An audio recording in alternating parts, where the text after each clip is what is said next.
ನಮಸ್ಕಾರ. ಎಂಟಿವಿ ನ್ಯೂಸ್ಗೆ ಸ್ವಾಗತ. ನಾನು ರಂಜಿತಾ. ಪವಿತ್ರ ಹಬ್ಬ ಎಳ್ಳು ಅಮಾವಾಸ್ಯೆ. ಭೂಮಿ ತಾಯಿಯನ್ನ ಪೂಜಿಸಿದ ರೈತರು.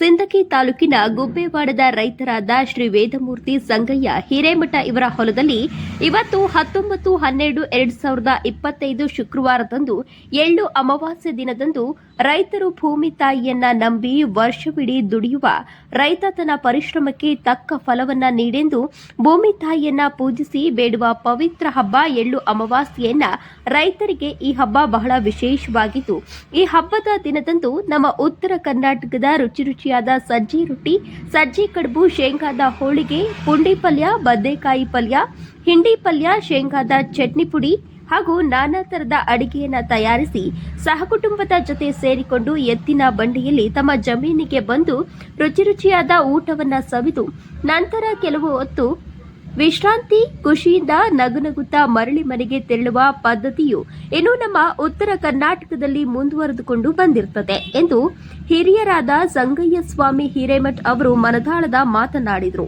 ವರದಿ ಬಸವರಾಜ್ ಪಡಶೆಟ್ಟಿ, ಎಂಟಿವಿ ನ್ಯೂಸ್ ಕನ್ನಡ.